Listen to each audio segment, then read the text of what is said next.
सबसे पहले एक पार्टी बना लीजिए।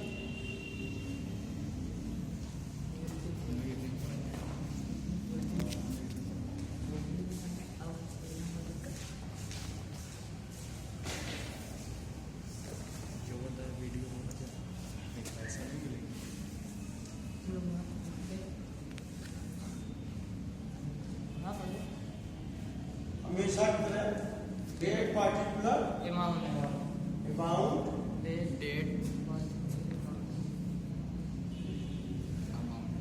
ठीक है। कह रहा है 1 अप्रैल 2013 को 2 लाख रुपया में एक मशीन खरीदती है। ठीक है, तो 1 अप्रैल 13 टू कैश फर्स्ट। ठीक है ना, ये कैश फर्स्ट क्या है, जिस बात का इंडिकेशन है कि ये मशीन नंबर 1 है। ठीक है ना, तो ये कैश फर्स्ट कितना है, 2 लाख। 2 लाख रुपया की मशीन खरीदी। उसी वर्ष 1 अक्टूबर को 1 लाख रुपया की एक मशीन खरीदी। एक दूसरी मशीन खरीद रहा है उसी वर्ष 1 अक्टूबर को सेकंड। ये मशीन खरीद रहा है 1 लाख। ठीक है, 1 अप्रैल 2013 को खरीदी गई मशीन 1 अप्रैल 2014 को अप्रचलित हो जाने से 90,000 रुपया में बेच दी। तो अभी तो हम लोग डिप्रिसिएशन चार्ज करेंगे इसका। अब आपका जो असेसमेंट ईयर है फाइनेंशियल वो 31 मार्च 2016। तो यहाँ पे 31 मार्च 14 है ना, और वाई डिप्रिसिएशन 1 है ना। ये इंडिकेशन है कि हम पहली मशीन का डिप्रिसिएशन लगाने जा रहे हैं। अब जो डिप्रिसिएशन की दर है वो है 10% वार्षिक, 10%। तो डिप्रिसिएशन 1 और मशीन की लागत है 2 लाख का 10%। पूरा साल भर का निकालना है इसको। ये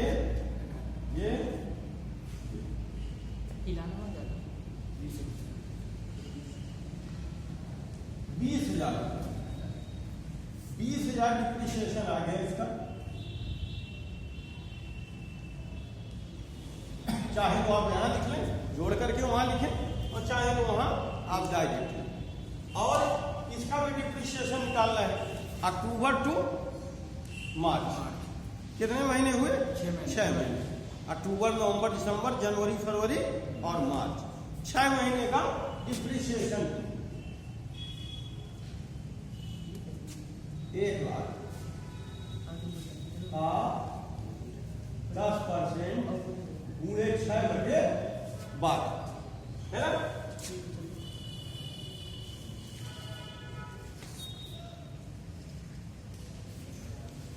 कितना आ गया, 5।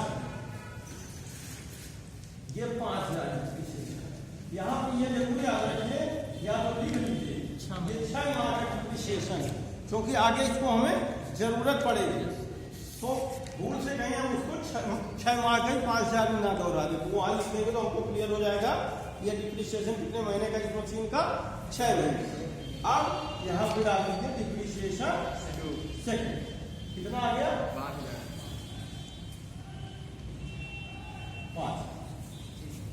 अब यहाँ कैलकुलेशन कर लीजिए।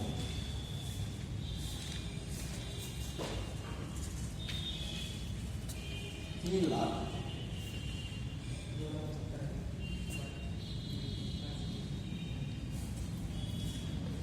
यहाँ गए 25,000 वो है, यहाँ गए 2,75,000। और बैलेंस 1 और बैलेंस 2 अलग अलग लेके चलेंगे उसमें। 2 लाख की मशीन है, 20,000 डिप्रिसिएशन हो गया। कितने की मशीन बची, 1 लाख 80,000। 1 लाख में से 5,000 निकलते, कितना बचा? ये जोड़ेंगे इतना आगे चाहिए, ठीक है ना? इन दोनों में जोड़ी तो है जी। अब ये डेट हो गई 31 मार्च 2014। अब उस बैलेंस में हल जाइए 1 अप्रैल 2014, 2 बैलेंस बीटी, और बैलेंस नंबर 1 है 1,80,000 और बैलेंस नंबर 2 है 55,000 और इनका जोड़ है 2,75,000। ठीक है ना? यहां तक समझ में आ गया होगा। अब कह रहा है 1 अप्रैल 2013 को खरीदी गई मशीन। 1 अप्रैल 13 को कौन मशीन खरीदे थे? पहली मशीन नंबर 1 है ना, बैलेंस नंबर 1 कह रहा है कि 2013 को खरीदी गई मशीन अक्टूबर 2014 को अप्रचलित हो जाने से 90,000 रुपये में बेच दी। कब बेच रहा है? अक्टूबर 14, ठीक है ना? 1 अक्टूबर 14, ठीक है ना? तो यानी इसने जो है मशीन की यूटिलाइज किया होगा, कितने दिन यूटिलाइज किया? मार्च से अक्टूबर तक, 1 अक्टूबर तक, है ना? तो अप्रैल, मई, जून, जुलाई, अगस्त और सितंबर, 1 अक्टूबर तक, यानी 30 सितंबर तक हमको कैलकुलेट करना है। अक्टूबर को इंक्लूड नहीं करेंगे क्योंकि 1 अक्टूबर कह रहा है। अगर 31 अक्टूबर कहता तो फिर उसको हम पूरा अक्टूबर भी उसमें इंक्लूड कर लेते, अर्थात 7 महीना का फिर हम डिप्रिसिएशन कैलकुलेट करते, ठीक है ना? इसमें हम डिप्रिसिएशन कितने महीने कैलकुलेट करेंगे? 6 महीने। अब डिप्रिसिएशन इस मशीन का, पहली वाली मशीन का, जिसका डिप्रिसिएशन 20,000 साल भर का, तो 6 महीने का डिप्रिसिएशन कितना हो जाएगा? 10,000 होगा कि नहीं? तो डिप्रिसिएशन कितना हो जाएगा? बाय डिप्रिसिएशन पहले बेचा बाई डिप्रिसिएशन कितना हो गया? 10,000। 10 और बाई पैसे 90,000, कितने पैसे? 90,000। बर्रे था सर, चला गया। आप देखिए, इसमें देखना पड़ेगा कि उसको बेचने में कितने का लॉस हुआ। मशीन की कीमत कितनी थी यहाँ पे? 1,80,000। इस समय मशीन कितने की थी?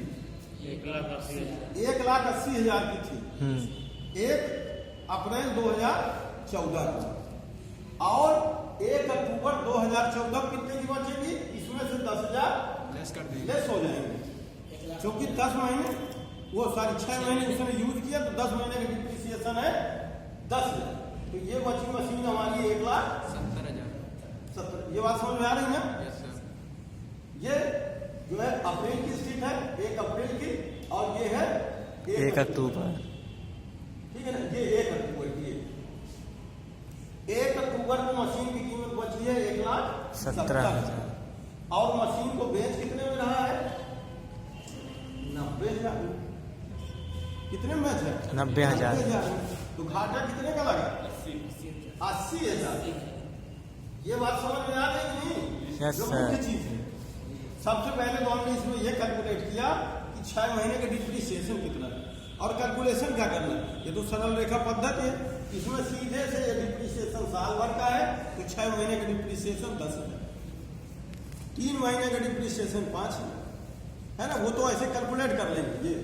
ये साल भर का है तो ये 10 महीने, 6 महीने। तो ये 1 अक्टूबर को इतना हमारी कीमत बची, और इतने की बिकी, अर्थात इतने का घाटा लगा, ठीक है ना? मशीन को बेचने में कितने का घाटा लगा? यहाँ देखिए, by profit and loss account, loss कितने का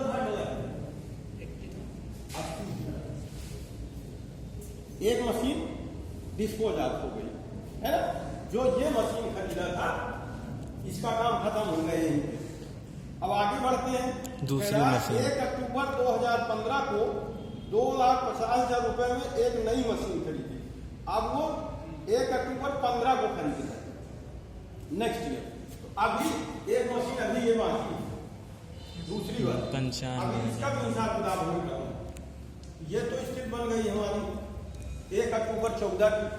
अब हम निकालेंगे 31 मार्च 2014।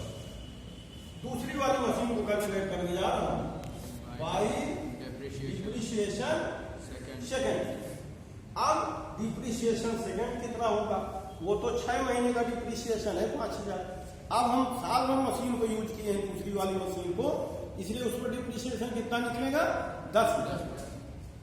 6 महीने का निकाले थे ना ये, हमने 6 महीने का कैलकुलेशन किया था। अब पूरे साल भर हमने दूसरी मशीन को यूज किया है, इसलिए उस मशीन का डिप्रिसिएशन कितना निकलेगा 10,000। तो यहाँ पे डिप्रिसिएशन आ गया 10।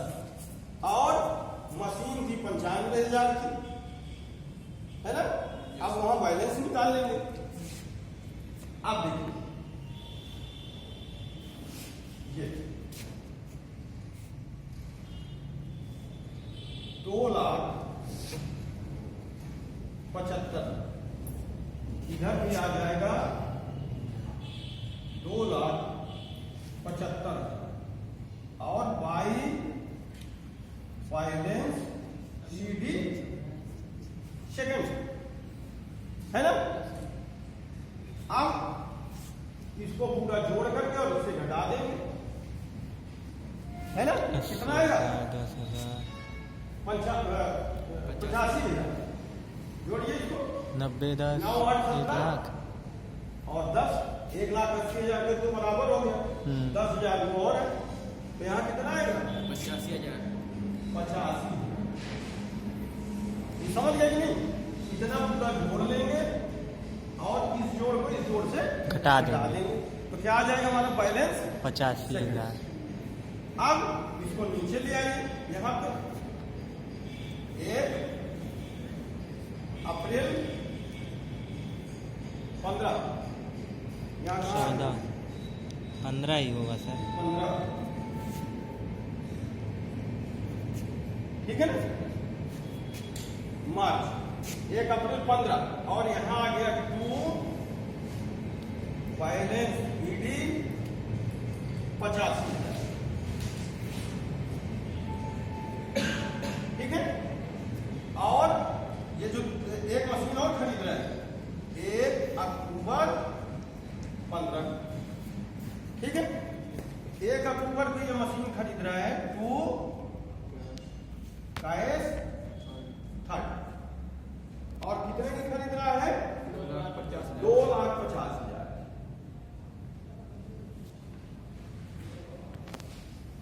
2,50,000 डिप्रिसिएशन इसमें भी निकालेंगे थर्ड पे। इसका डिप्रिसिएशन हो गया आपका बाई डिप्रिसिएशन सेकंड। फर्स्ट का क्यों नहीं निकाल रहे हैं, फर्स्ट तो डिस्पोज आप हो गई, बिक गई है, उसका कोई मतलब नहीं है आगे, वहीं से उसका खत्म कर देंगे। अब सेकंड वाले को लेके चलेंगे। सेकंड वाले का डिप्रिसिएशन कितना है 10,000। 10,000, ठीक है। एक मिनट, लेकिन इसको बेच रहा है, देखिए इसको बेच भी रहा है ना वो। आगे सवाल पढ़िए, कह रहा है 1 अक्टूबर 2015 को 2,50,000 में एक नई मशीन खरीद ली, जबकि 1 अक्टूबर 2013 को खरीदी गई मशीन को उसी दिन 35,000 रुपया में बेच दी। ये 1 अक्टूबर 13 को ये मशीन खरीदी है और इसको बेच कब रहा है 1 अक्टूबर 15 यानी 1 अक्टूबर 15 को बेच रहा है। 6 महीने यूज किया तो 6 महीने का डिप्रिसिएशन चार्ज करेंगे बाई डिप्रिसिएशन सेकंड। कितना डिप्रिसिएशन होगा 6 महीने का 5,000, ठीक है। ये आप 5,000 यहाँ पे लिख अब बेंच कितने में रहा है? 35,000 भाई कैश सेल है ना, इसको सेल भी लिख सकते हैं। 35,000। आप देखिए मशीन कितने की थी? 85,000 की। और बेचा कितने में? 35,000 में। 85,000 में सबसे पहले 5,000 तो डिप्रिसिएशन चला गया। कितने की मशीन बची? 80,000 है ना। 80,000 में फिर कितना घट गया? 35,000 35,000। कितना बचा? 45,000। 45। ठीक है ना।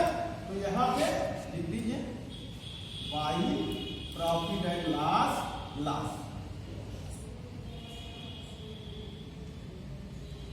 ठीक है। सेकंड वाली मशीन भी खत्म हो गई, डिस्पोज ऑफ हो गई, है ना। अब ये थर्ड वाली मशीन बची। अब इस पर डिप्रिसिएशन लगाइए और इसका डिप्रिसिएशन कब लगेगा? 31 मार्च 2016। और ये लगेगा बाई डिप्रिसिएशन थर्ड 2,50,000 का 10%। कितना है?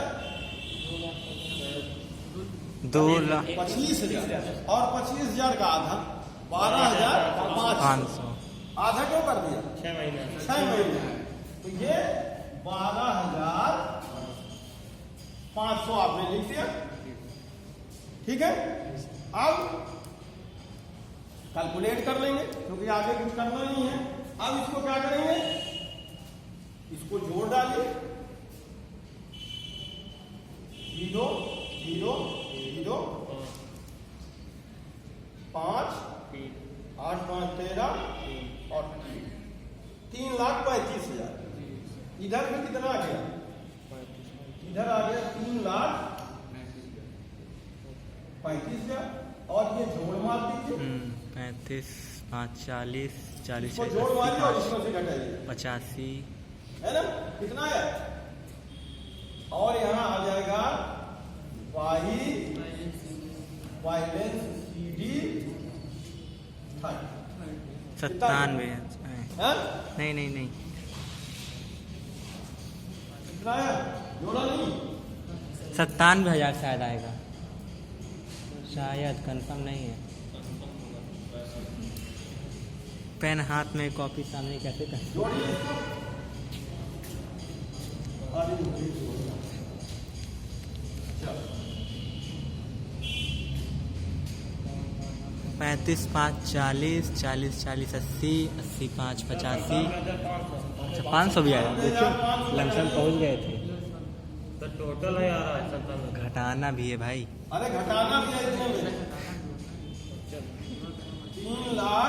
35,000 3,35,000 में घटा दीजिए 97,500 97,500 005 7 2,37,500 आ गया आंसर। 2,37,500 ये आएगा। 37,500 37,500 है ना। ये 2,37,500 ठीक है ना। आपका आंसर आएगा 2,37,500। इस तरह से आपने इस सवाल में देखा कि कैसे उसको हम कैलकुलेट करते हैं जब कोई मशीन आती है, कितने दिन चलती है, क्या होता है। और ये हम जो सवाल हम कर रहे थे ये था सीधी रेखा पत्र। ठीक है ना। इस तरह से इसके सवाल आप और लगा लेंगे। तो इस विधि की यही विशेषता है, इसमें जो है आपका जो डिप्रिसिएशन होता है वो नहीं बदलता है। बार बार आपको डिप्रिसिएशन निकालने की आवश्यकता नहीं है। आगे जब हम दूसरी विधि क्रमागत के सवाल लगाएंगे तो उसमें थोड़ा और क्रिटिकल हो जाएगा। बार बार आपको डिप्रिसिएशन कैलकुलेट करना पड़ेगा क्योंकि उसमें हम घटते हुए दर पर जो डिप्रिसिएशन कैलकुलेट